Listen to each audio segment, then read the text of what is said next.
Good morning to the media present. Good morning to Trinidad and Tobago. Especially good morning to Tobago. We are here to continue our response and discussion with the public as the Progressive Democratic Patriots. Myself and the political leader have a main point to make today, starting with the economy. Now, my goal is to just make sure and state that the goals of the PDP have not changed. We always are here on behalf of the people, and whenever we are speaking, that is always in mind, regardless of what you've ever heard thus far. And we continue to act in that vein. Now, the one topic that we mainly want to speak on today is economics. There is a problem, a feeling in the public space of things like rising food prices, right? People do not have enough for their wages, so the minimum wage is an issue. These things are adding up, and the pain is felt. Also, people have not felt this despondent in a way. The connection with Trinidad has also been strained. We would have spoken last time about the autonomy issue of Trinidad and Tobago. People feel as though Trinidad is not our friends. They're not our friends, given the way in which the THA has orchestrated or set themselves forward in the public sphere. This needs to be changed. The economics of our times is part of that problem. And today we want to express those issues towards you. So with that, I'd move on to the political leader. Thank you, Dr. Sean. Media, special good morning to all of you and to the people through the World Wide Web. On December 6th, 2021, Tobagonians went to the polls with great expectations. They voted for an economy that will be robust, an economy that will be driven by Tobagonians, for Tobagonians, and finally, they will become the chief architects of such an economy. They would build it through their own thrift, through their own business, and with their own hands. However, right after December 6th, we heard the chief secretary or thief secretary saying that he is no longer bind to this mandate. He's now an independent person. That was the source of all our problems, right there. And let me repeat, soon after December 6th, we heard the chief or thief secretary saying to Tobagonians, he's no longer PDP, he is independent. And that is the source of our problem. A child left unsupervised will bring his mother or father to ruin. When I extended my arms to my colleague, saying to him, let's work together, it was simple to say to him, let's get back on the pathway. Let's go back to the path that we were on December 6th, 2021. One where we will encourage Tobagonians, both locally, regionally, and internationally, to come and build the economy. We wanted the best and brightest Tobagonians. We wanted those with entrepreneurial skills, those with resources to bring it. And let's build a better Tobago, child by child, family by family, village by village. But again, he disconnected from the mandate given to the people. This is the source of our economic woes, I dare say. It is worrying to me that every single move that was made to benefit the Tobagonians has been directly crossed off. The move where we said we will give Tobagonians an ex gratia payment that should have been in December 2021 was moved to early 2022, and then to December 2022, and then early 2023, and now we are not hearing anything about the ex gratia payment. Is he a chief secretary or a cheap secretary? We don't know. We heard about workers, a recommendation made by my good self, that workers' salary should be brought up to a minimum of $5,000 in Tobago, because it is difficult, in fact, it is impossible to live in a salary less than $5,000 when the month comes. And the effort was to do that. But we began incrementally, and there was a slight increase to those at the lower rung of the THA employment levels. We're talking about the CPEP workers, the URP workers, the registration workers, and the development workers. These were some workers benefited from an increase, not a big increase, but an increase nonetheless. Those workers were promised some arrears from the decree was given. There were some arrears. From then to now, no arrears on the increase has been paid. So we have a chief secretary or a chief secretary. The secretary will defend and fight Begonians. The chief secretary will not consent on develop or the furtherance of Begonians. We have another problem where we would have said contract workers working for 10 years and more would be made permanent. Because anyone working for 10 years cannot be temporary, has to be treated as a permanent worker. And so we're going to look at those jobs, the Tobago Self-Assembly, and we're going to try to make the right representation so as to bring them on the establishment of the THA workers. That has not been done. As a matter of fact, they has now made contract a contract out of contract workers. Imagine 10 on, 10 off. That's when you take contract workers and you give them a contract to be contract workers. I've never seen such madness yet. 10 on, 10 off. Where does that happen in the world where we are promising persons sustainable development? Who can mind a family with 800 a month? Who can really do that? And that would have only come after there was protestation by me, where I protested and I asked for the sustainable jobs. What's going on? We never promised Tobago that. But a child left alone will bring his parents to ruin. And my extension to him saying, let's come and fix Tobago business, may have been misunderstood by him. To think that it's a game of cards, but this is serious business. This is Tobago business.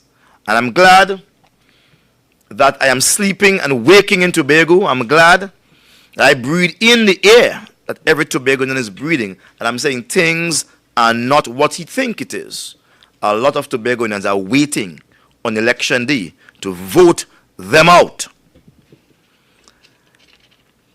My colleague is nothing but an imposter. And I say that because they continue to fool Tobagoans thinking that they have some advantage over not honoring the mandate given to them at the polls. So they say they're independent, and therefore they have no mandate to honor. Then they say we are TPP, or the thing, and they have no mandate to honor. The truth is, Tobago's economy must always be honored by the social contract. We sat and we planned to develop an economy. And with that economy came the idea of Tobago's autonomy. Because there can be no autonomy, none, without a Tobago economy. I repeat, there can be no autonomy without Tobago economy. And so my good friend flies around the place like the powder puff girls, saying a lot of foolishness, rip, rip, rip, using the word autonomy as if it's magic. But that really cannot make sense. You cannot use the word autonomy carelessly. Everything for him is Tobago's autonomy, Tobago's autonomy. He's about Tobago's autonomy. No. You cannot get to Tobago's autonomy unless you begin to speak Tobago's economy. And Tobago's economy has to be developed by the people. It has to be developed by the human resource, the financial resource, by a pooling of resources. And a master plan that says over the next few years, this is how we will develop Tobago. That has not been done. That has not been done. When we look at the Tobago budget, it's a mockery. Every year you're asking for $5 billion, 4 point something billion. And when you get half of that, when you get $2.25 billion or $2.5 billion, the money is squandered. There's no sustainable jobs.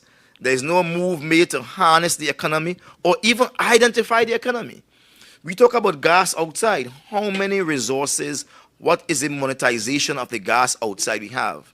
Is anyone making an arrangement with Trinidad for us to benefit from the extracts, from the Calypso field, from the Poinsettia field, from all the other fields?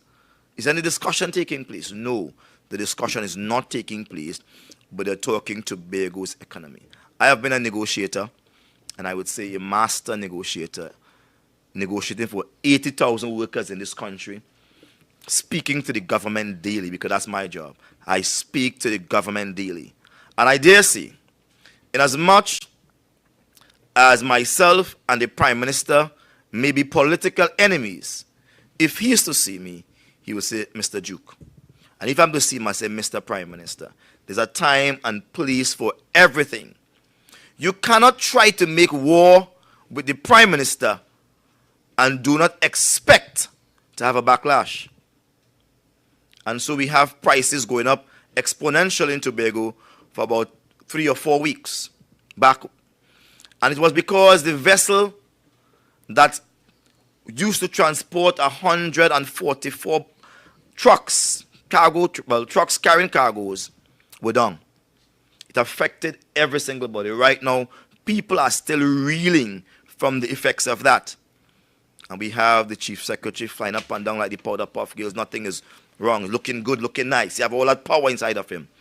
He's giving chats that he ain't care about nobody's feelings. But you have to care about Tobagonian feelings.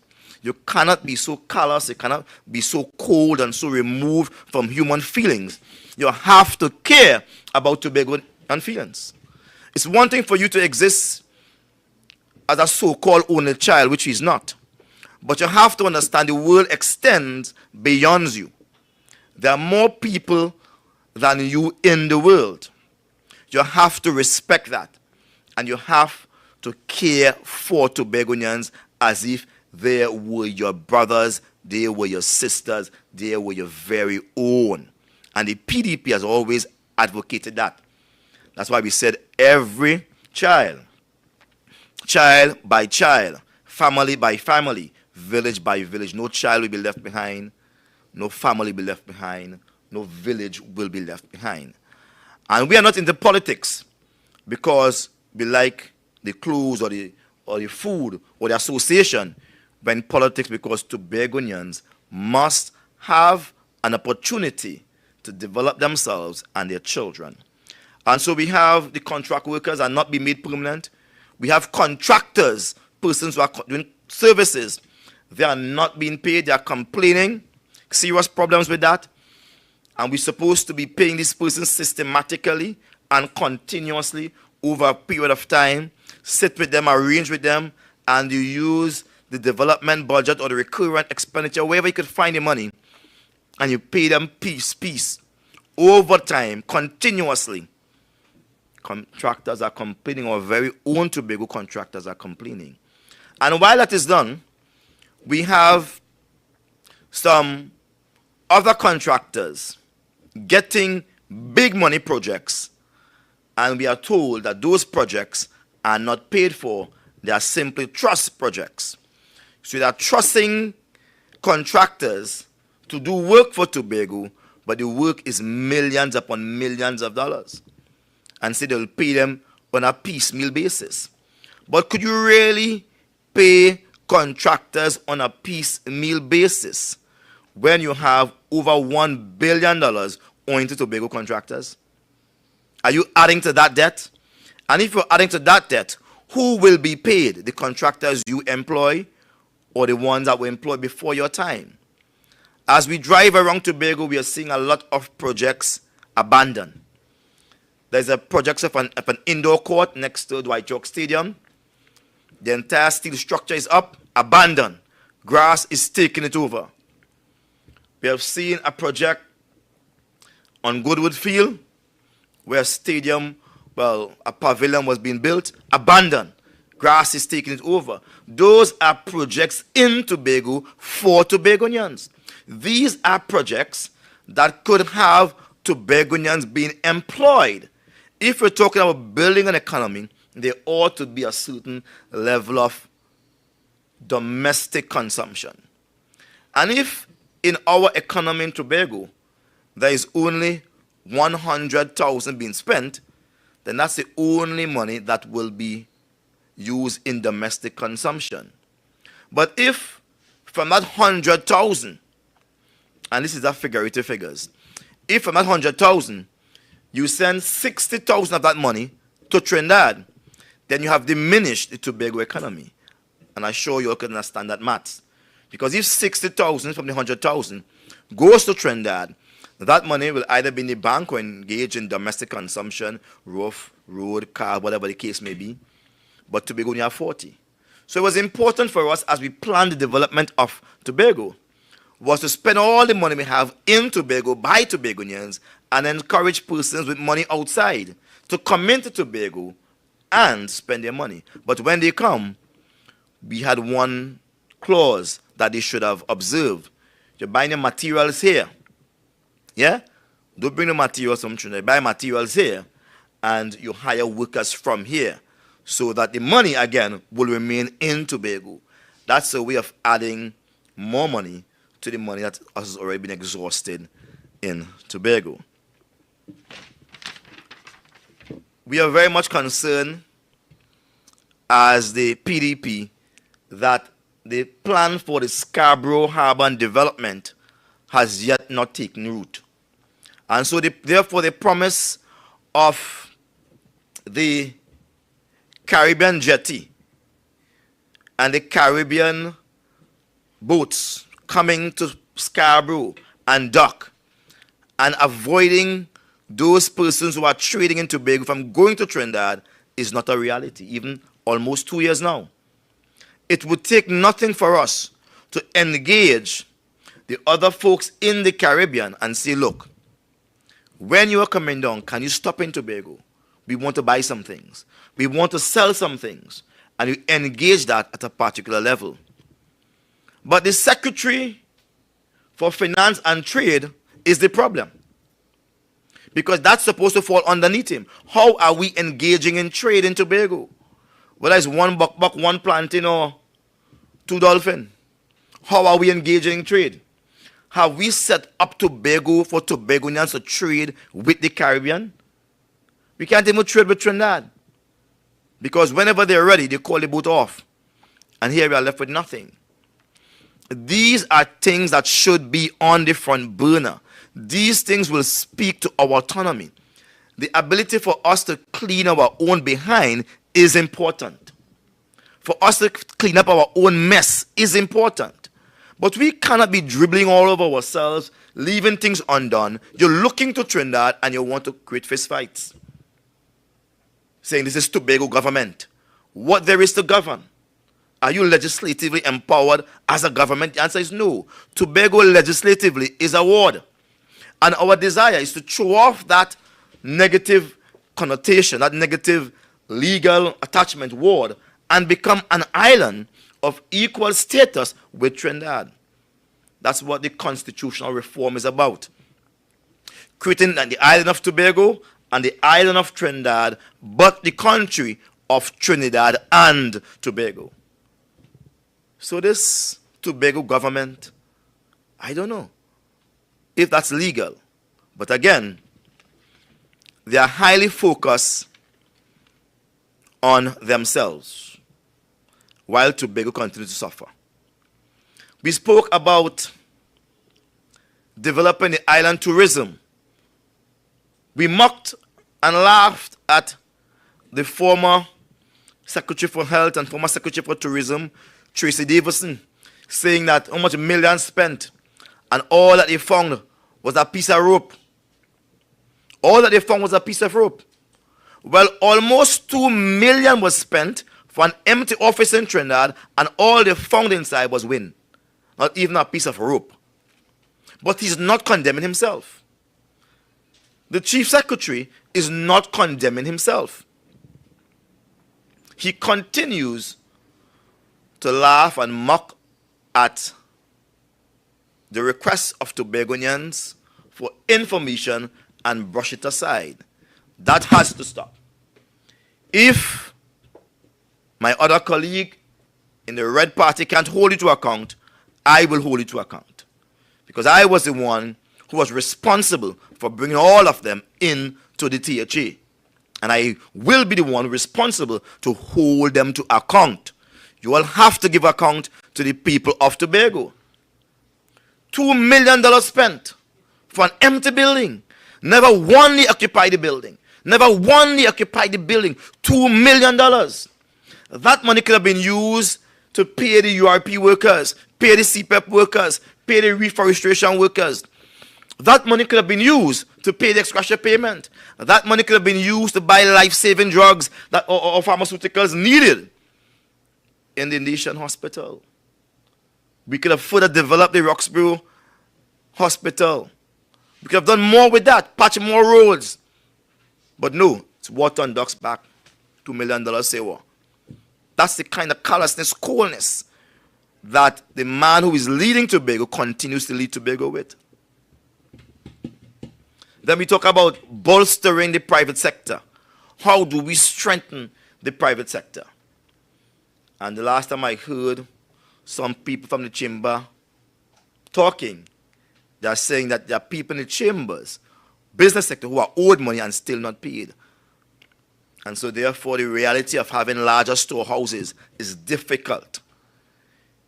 You ought to look at your private sector, and if you understand storage is a problem, the THA should ensure that there is adequate storage on the island so that there will be no food shortage within at least 3 months.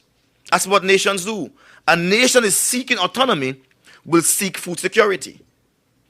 But not my colleague, not my friend. He's talking about the suits he's wearing, and he's talking about who wants to take over Tobago, and who he wants to fight. That's what all he's talking about is fight. And he will never, according to Jay-Z, burst a grape in a food fight. He will never burst a grape in a food fight. Cowards, that's what they are. No Spartans. Jellyfish by nature. But every day he wants to fight with the Prime Minister. Every day he wants to fight with the licensing officer. Every day they want to fight with the Commissioner of Police. They want to fight with Tobagonians. But are you fighting for Tobago? That's the question this morning. Our economy is in shambles. When I visited Dubai for the second time, one of the residents of Dubai, a good friend of mine, cried me and showed me a place. He said, but you see all of these trucks here, they were all refrigerated trucks. About 50 of them to 100 of them. Parked in an area. He said, see these refrigerated trucks? He said, they are stocked with fruits and vegetables. He said, because we can't grow these things in Dubai. And he said to me that this has enough cover for months. Fresh. This is Tobago. The land is fertile. And I'll come to how they have bad treated agriculture in this economy. Yeah? But we have no storage. The private sector is saying, hey, you want us to do more in storage, but help us pay the bills. Pay us what you owe us. Silent as lamb. But they're quick to fight. Quick to talk, fight, talk. We have to do better. We have to develop Tobago's economy. Just recently I've read, where 60 workers of Tobago is being sent home. Now, if Tobago represent the engine room where we trade with our agricultural produce, etc., and Tobago is a new direction for agriculture insofar as all of these cassava flour and this dashing flour and all this thing we're talking about, right? That creates that big storage area for Tobago. Why are you sending home 60 workers? Why can't it be that TADCO is hiring more workers? And then there's this foolish talk that the contract came to an end and they will have to reapply back for the job again. No.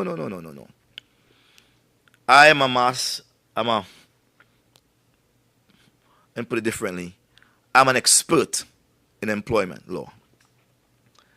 And if someone's in a contract and the person is not working properly, you can terminate that contract at any point in time. All right? If someone's in a contract and that person is not performing, you don't have to wait until the 3 years come to an end. You can terminate that contract at any point in time once the person is not performing. There's no excuse for non-performance. None. You don't have to tolerate it. That's why you have an employment contract called a job specification. These are the things you're supposed to do. So it worries me, how come people could work for 3 years? 3 years.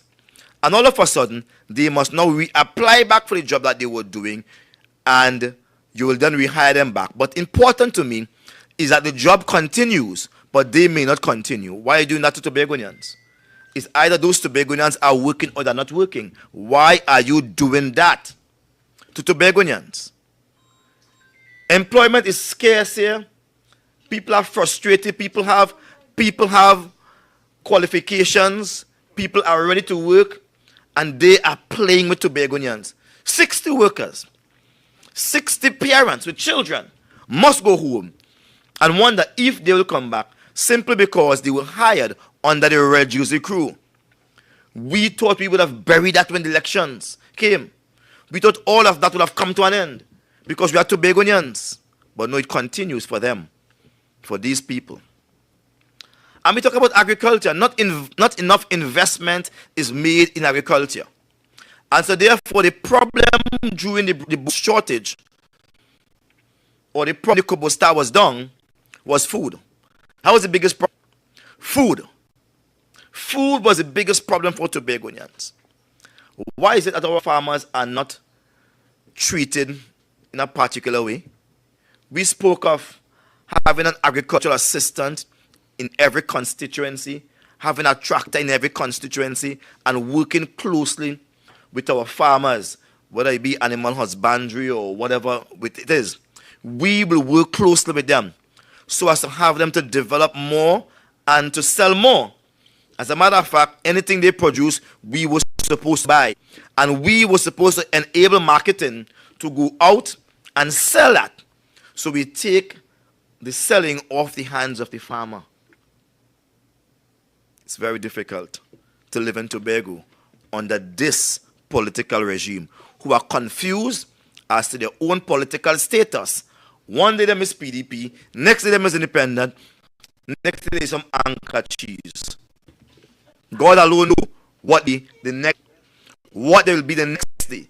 They are confused about the status, but they are telling Tobagonians about autonomy, as if it's a joke. We also spoke about the city of Roxborough. It's a plan that was developed by citizens of people of Roxborough, Ford, Argyle. We have had several consultations. That plan was showcased in Dubai, America, and around the world as an opportunity for persons to invest in Tobago.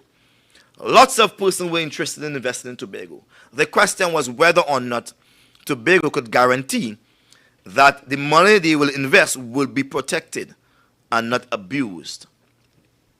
Not a word from the Chief Secretary on that. You will never hear him speak about the city of Roxborough. That was an economic shift for the island of Tobago that is not dependent on oil and gas. Do like Dubai. Dubai say we will make Dubai the best tourist attracted country, the best country for which tourists is attracted. And everything they do in Dubai is big, larger than life, because they are not depending on oil and gas. We have not even monetized one of our wells in Tobago here for ourselves. Whatever is done by these foreigners and is done outside of the 6 mile radius. So we have no jurisdiction over that. Yet, we continue to ignore the things that we have jurisdiction over. we have to do better to develop our economy.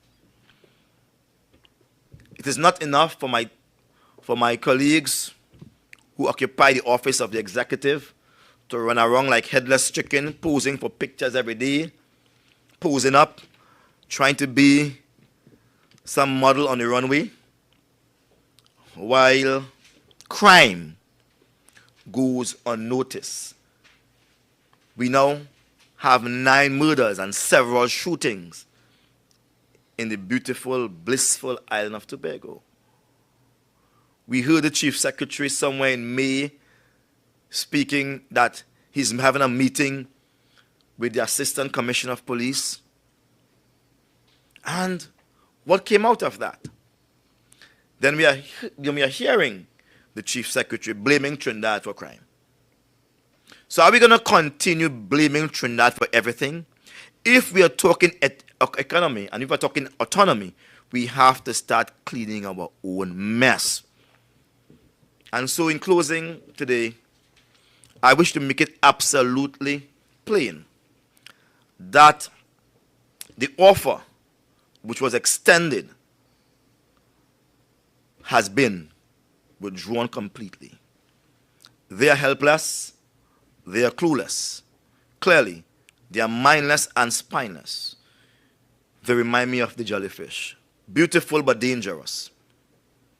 Beautiful but extremely dangerous. Tobago, we have to deal with these people who continue to hold themselves out as a legitimate executive. Anybody with any decency would have gone back to the polls and asked the people to solidify their mandate. But that's not his idea at all. His idea is to hold on to power, thief power, from the people of Tobago, where he took it away from them. It's now his power, and say he's in charge.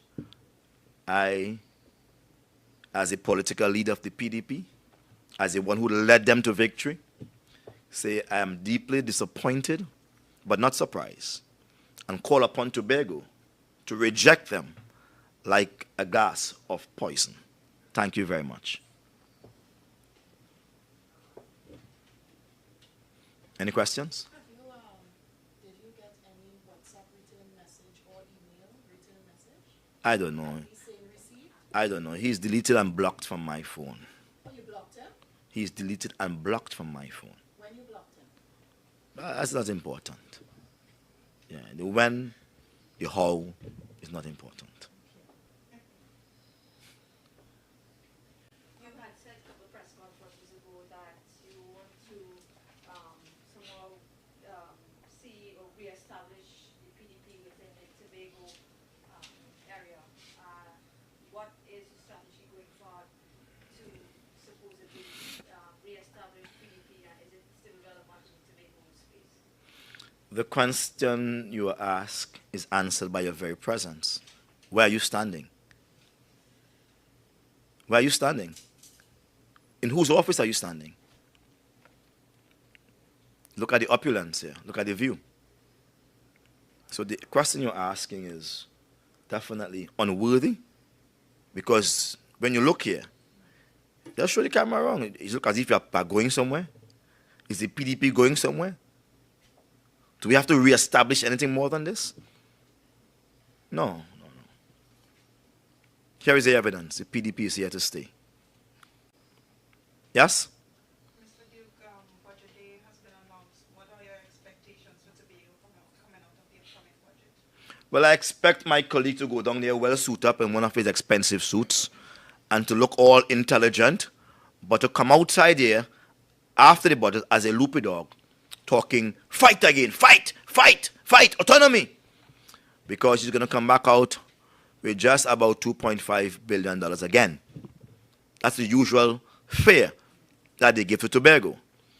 And he's going to come back with plenty fight talk. Rah, rah, rah, rah. Reminds me of Scrappy-Doo.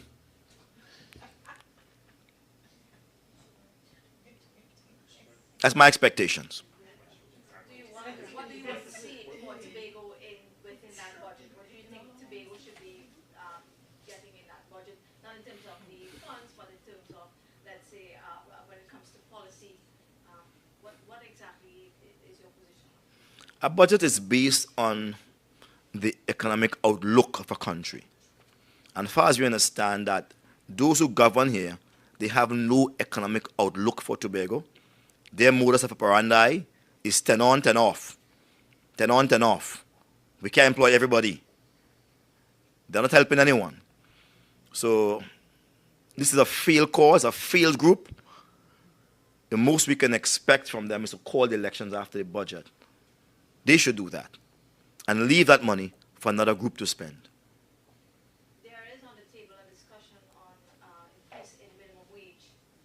What is your position on that? Certainly the PDP's position is that let's start talking monthly wage. Let's look at the overall picture at the end of the month.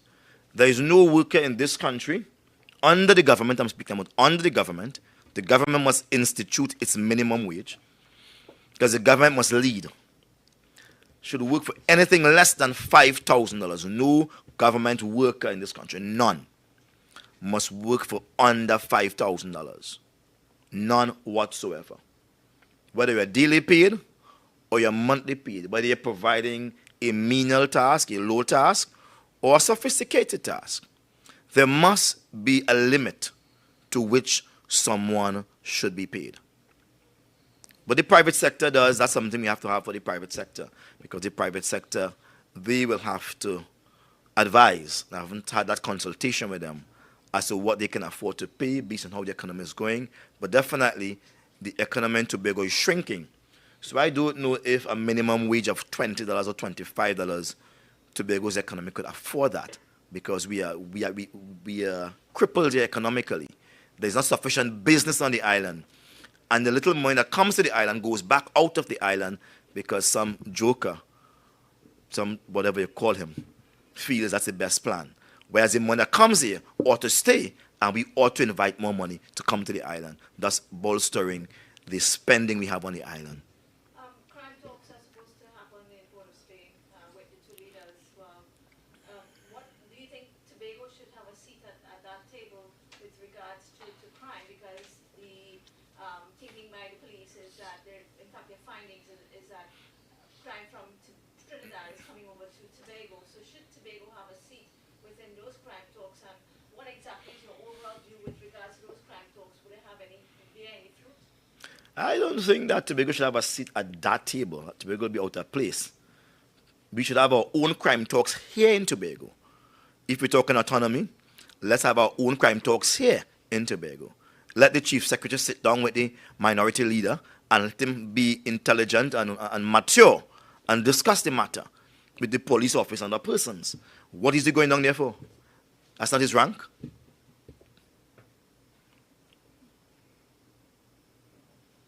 I want to tell you thanks very much for the opportunity to be here. We'll have another press conference next week. The date may change, but next week is definitely on. There's so much to say. Thank you very much, people. Have a lovely day. Tobago, we love you. Nice.